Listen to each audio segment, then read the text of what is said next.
Okay, Sunday again. Tomorrow starts week 8. We're about to wrap this term up. Uh, we're all coming back from in-person training. Let me know how that went for you.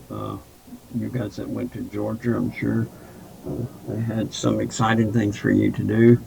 Uh, we spent some time in Oklahoma City, kind of not very exciting all the time. We got to go out to one job site. It's a big job site, but they didn't have very much going on in erosion control out there.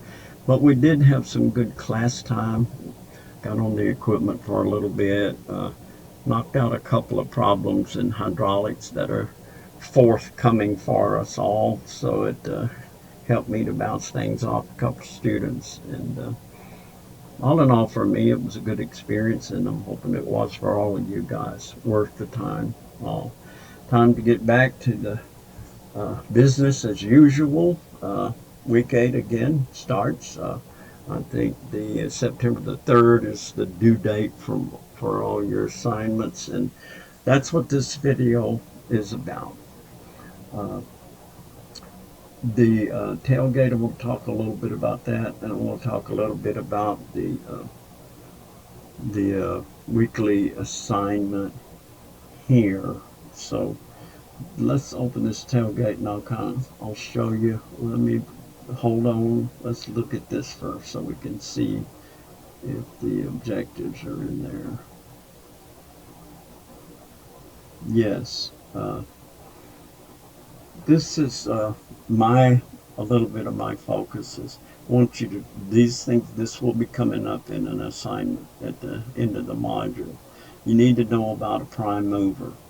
You know what it is, what it does, what it's connected to, what's its purpose, and how does it work. Reservoirs, they're not just tanks, they serve other purposes, and I want you to know about that. Hydraulic pumps are complicated, but we're going to touch on that. I'm going to take you through some of the things I'd like for you to know about these things, and you can demonstrate your knowledge during that assignment. But we want to talk about a little bit about the different kinds of valves. You have in the tailgate, I believe, 2 videos. One of them is a basic hydraulic system, pretty good view of it. And the other is a really good video on directional control valve schematics, how to read those schematics. I got both videos in there. I'm not going to take any out, but what I'm trying to get you to do is, let's go down there. We'll get out of this. What I want you to do is come up with a discussion concerning what you see in between those 2 videos. We'll leave it up to you how you do that. I did drop some hints in there for you to tell, for you to prompt you, maybe help out, come up with discussions. Sometimes it's not easy. But let's look inside that tailgate right quick. This is a pretty good system that this guy's going to talk about with filters, and there's a pump I can see. There's a motor running the pump. Pressure relief valve, gauge, and up here I'm assuming is an actuator. So we'll talk about, I want you to talk about how those things work together, complement each other, things like the other video is I'm kind of wanting to get involved in this because this guy, I didn't watch it all, but he starts off talking about 2-position directional control valve right here, and what's open, what's not, and how fluid is directed. I think it's going to be pretty good. It's not all of the schematics, but I really wanted to focus on this directional control valve because your pilot controls are operating this valve. And this valve is ultimately operating the bucket, the boom, and so forth. So this should be pretty interesting. But you need to think about, as you watch these, how am I going to talk about both of these things in one discussion? I'll just kind of let you deal with that. I have some ideas that I put in there. let's see what they were. Or did a can you talk about both of them right here? Can you fit it in the conversation of this basic hydraulic system? Like your heavy equipment will contain directional control valve. Most, such as your bucket, controls an excavator, and that is manually activated. Not all directional control valves are manually, some hydraulic, some pneumatic. Uh, but anyway, see what you can do with this. Looking for grammar and sentence structure and intellectual engaging post, uh, if you will. So there is that. Uh, Now I want to open my ebook, and I'm going to give you some help on how to answer that assignment. Let's see where I kind of highlighted what I'd like you to know involving these different components. It looks like a lot, but it's really not. All right. Maybe it's more than I thought. You can handle it. So those components, once again, are prime mover. Let's see. This is the first one that I wanted you to talk about. And if you can tell me that the prime mover is used for the primary power source for a variety of machine systems, such as a drive train, that would be a drive shaft, electric, and hydraulic. Almost mobile equipment uses a diesel engine for the prime mover. Diesel engines provide high torque and fuel efficient operation at relatively low RPMs. That's pretty cool for pumps. That helps ensure the longevity of the components they drive. The diesel engine's high torque and low RPM output works well with most hydraulic systems. If you could remember a couple of those sentences, I'll accept that. I just want you to know what that prime mover's job is and how it goes about completing its job, how it does what it does. Here is this is a picture of looks like a hydraulic motor, which is a rotary actuator. And it's saying that it is a hydraulic pump. Okay, this is a pump, and it's connected to a prime mover. In this case, probably a PTO from the engine, since it's so close up here. I'm guessing here, but that's just my guess. So that is a pump. And here's supply line. You can tell because it's probably low pressure but high volume. See how big it is.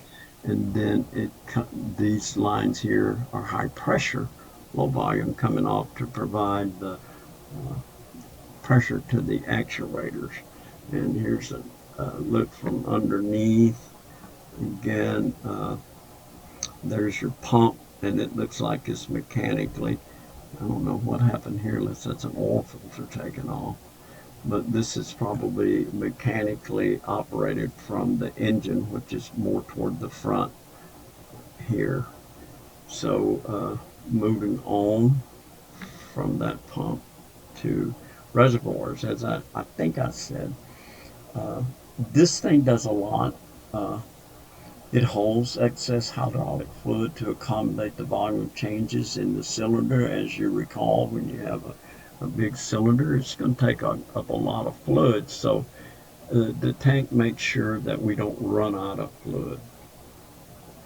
And also volume change caused by cylinder extension and retraction and temperature-driven expansions, probably brought about by friction, things like that causing heat. It's also designed to aid in separating the air from the fluid and to work as a heat exchanger to get rid of some of the heat as it's going through the system.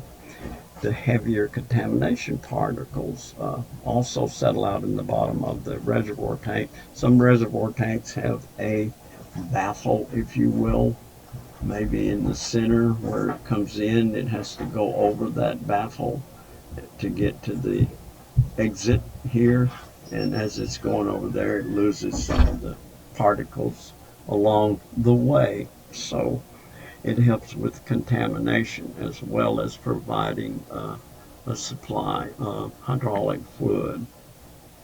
And here's a tank down inside. Not sure what that's on. Another reservoir. Lost my mouse, left it in Oklahoma City, so I'm getting used to this. This would be a breather, I think, of where the hydraulic on top of the reservoir. Yes, it's a tank breather right there to let some of the pressure go out.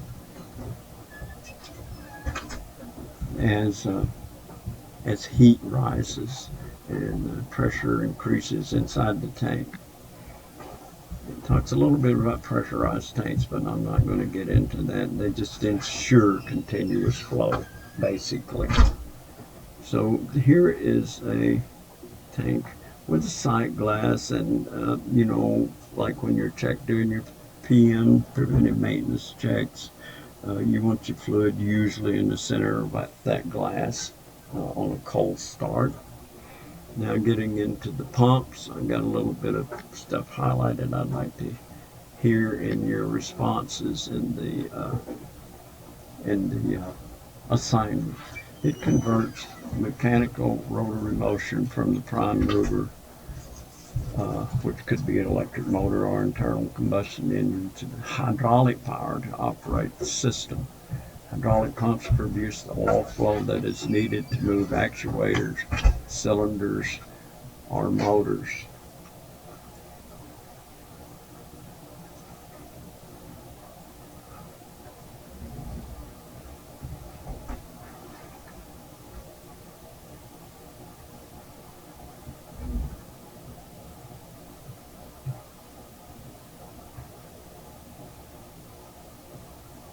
So we move on.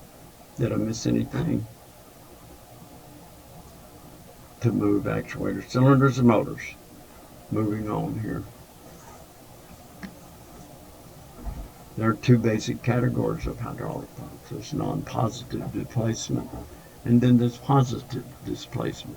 Displacement is the area in the pump between the gears, so to speak. It is where the fluid is stored until it's pulled out by either gears, diaphragm, or whatever, or piston, whatever kind of pump it is. But it's a volume deal, and we'll get to that a little bit more. Pump displacement, here it is here, refers to the amount of fluid that a pump moves or displaces during one rotation of its drive shaft. It says you may see a non-positive displacement type pump used as a charge pump in a hydraulic system, and a charge pump is for charging another pump's inlet with oil. Non-positive displacement pumps have relatively large clearances between the rotating member and their housing, so that they can house more fluid, more, like on call. You got fluid there when you need it. Mainly they use centrifugal force to move the fluid, and an engine coolant pump is a good example of that. Non-positive pumps are not capable of maintaining high systems pressure because as loads increase, fluid can bypass inside that pump, losing pressure.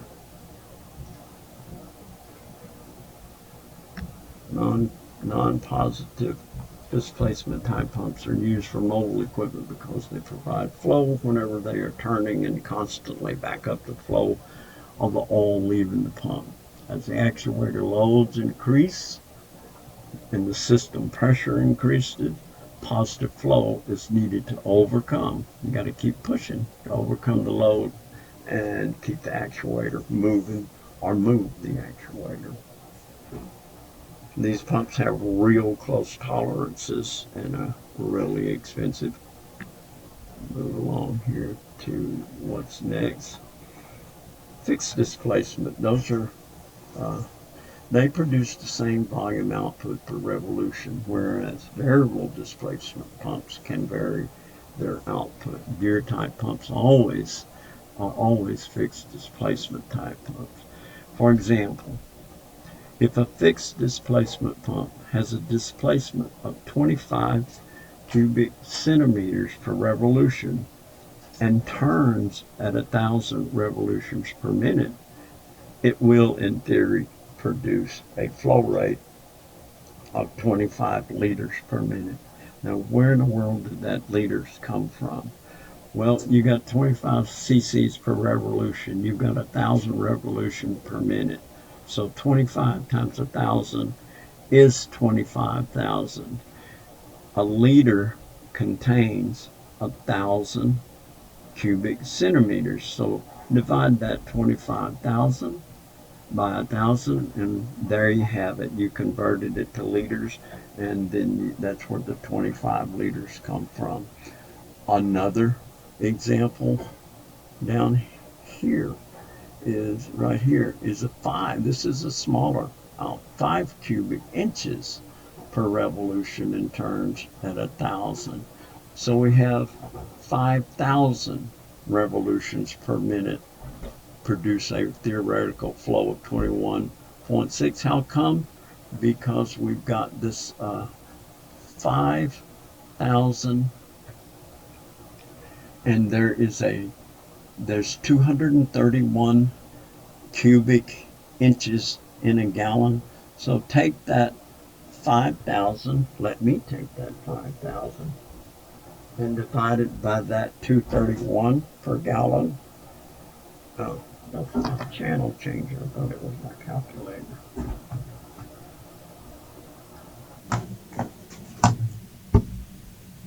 Hold on a minute. Oh, here it is. So we got 5,000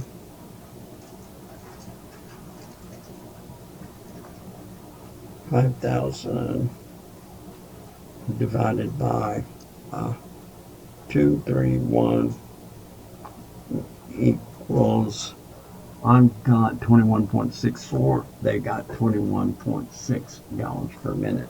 So that's where that's coming from. We're just getting our units the same.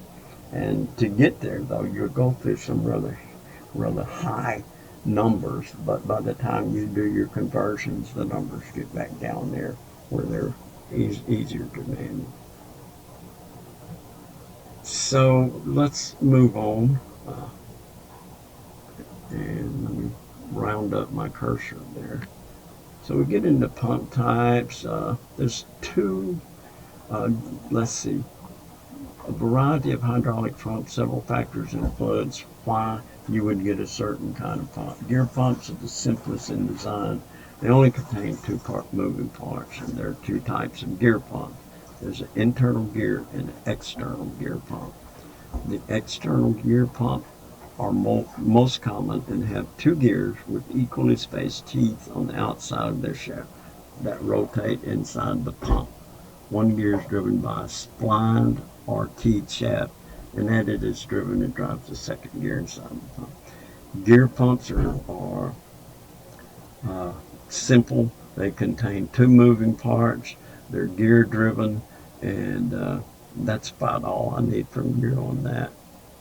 So, but you can see when the pump starts to rotate, or low pressure is created at its inlet, as all pumps, and hydraulic oil moves from the tank into the pump, then is carried around the inside of the pump in the space between the teeth on each gear, and that's the displacement now and the inside of the house. As oil reaches the pump outlet, it leaves the pump and enters the system. No, you don't need to know all of that. Here is a breakdown of a gear pump, which I'm not going to spend any time on. Vane pumps are a little bit complicated. They got sliding vanes that are carried around in a rotor driven by the pump shaft. These parts of the pump rotate inside a cam ring, allows the vanes to move in and out. This should be a better picture, maybe. These are little pistons operated by vanes. Maybe that's the vanes. And these move in and out, and they do have strokes. But the only thing is they just have multiple sliding vanes that are carried around in a rotor driven by the pump shaft. That's all I need from you on that, uh, if that much. Piston pumps are the most complex type. I like these. I think I just like the way they operate because it's got a uh, swash plate. This little word right here. And that's the swash plate. And you see if it was rotating that it would, like these pipe organs in a church. These are little pistons here. And when that shaft rotates, it pushes them down here, which would be a stroke. And it lets it retract here, which would be another stroke. And you can adjust this so that to adjust the stroke, which in turn would adjust your volume, as some of us discussed this week up there in Oklahoma City. But if you can imagine this thing going concentrically uh, around and around, you can see that the plate would push those pumps down and pistons down and allow the other pistons to come up. So it's a back and forth reciprocating motion. So it says as the swash plate moves, the pump displacement changes because the stroke is changing. And so this figure is illustrating a piston pump. Just has a swash plate, and as that angle determines the stroke length, which in turn determines the pump displacement. But that's what I want you to know. That sentence right there. So here it is again. You can see this swash plate at an angle, the little pistons that are in there. Hydraulic valves, I didn't spend much time on that. I want you to know the different kind of pressure control valve. That's what the title says. It controls the pressure in a circuit. Did we talk about another one? Flow control controls the flow. Directional control does what? Controls the direction. And there's pilot control valves that actually, that's what your levers are in your excavator there. And they are low pressure, but they're operating like they're operating the directional control valves in the system that actually operate the high pressure portion of the system that activate the actuators. So the control that you move is a pilot control, and it operates the directional control valve that operates the actuator. So there. Whatever you can give me, you can remember. Hydraulic actuators, if it's a linear ones or cylinders, right, or rams as some people call them, and then they're rotary actuators, and that would be a rotary actuator would be a hydraulic motor. A torque converter in an automatic transmission is a rotary actuator that turns the fluid, that turns the fins, that turns the drop shaft. So hydraulic cylinders, we all kind of know about them now. They receive hydraulic fluid from a directional control valve and transfer fluid motion into a linear mechanical motion. And that's what I want you to know.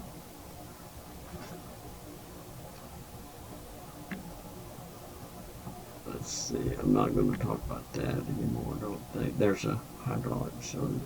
I think I've got, we got a little bit more here. Let's see, what have I got more here? Hydraulic motors and rotary. Typically, motors provide continuous rotary motion, whereas actuators, some kind called oscillators, provide a limited rotation, usually up to a maximum of 720 degrees.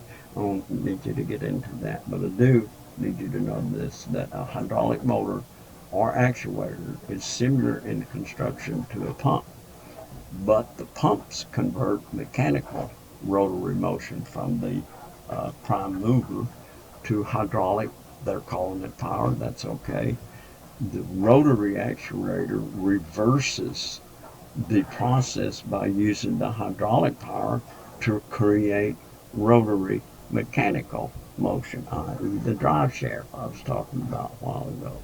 As with pumps, there are many different designs of hydraulic motors, and in order to best match specific applications, these motors are available in fixed and variable displacement configurations and almost always bi-directional so we can go back and forth, such as a log splitter. By the way, I told you in one of these things on page 525, maybe we'll get there in just a second or I'll show it to you, by reversing the flow. On a log splitter, if anybody uses it, you got a little lever, you push it one way, the fluid goes a certain way, which goes to the pushes the little actuator forward to split the log, and then when you've got it split, you pull the lever the other way, and you're in the retract mode. Sure, we've talked about enough of that, but I want you to read about that. That's probably not too far from where we are. So I didn't want you to talk about filters, and I know, they're extremely important, of course, but here's the log splitter. Read this. It's on page 562. It's worth the read because it's the simplest basic system probably there is.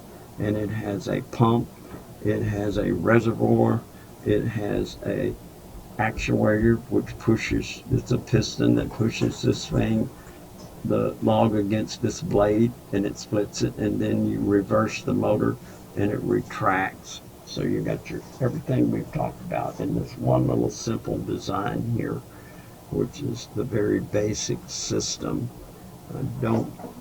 After this we get into what's going to be week 9 stuff, what is probably best left alone. But reading this, I think, will even help in these calculations that soon to arrive, such as cycle times and hydraulic horsepower. They look a little intimidating. There was 3 of us working on this up there in Oklahoma City, so help us get a little bit ahead. So I have it was complicated at first, but we figured out how to simplify these things. And so in week 9, we'll be talking about what we learned in our in-person training. We cheated and got into the hydraulics a little bit, and I'm glad we did, because it made this, what appeared to be quite complicated, not nearly as intimidating as it was at first. So with that, have a good week. You know where I am if you need me. Give me a call, text, or email. And we'll have a good week 9. And then guess what? We move into the final exam, and another term is gone by.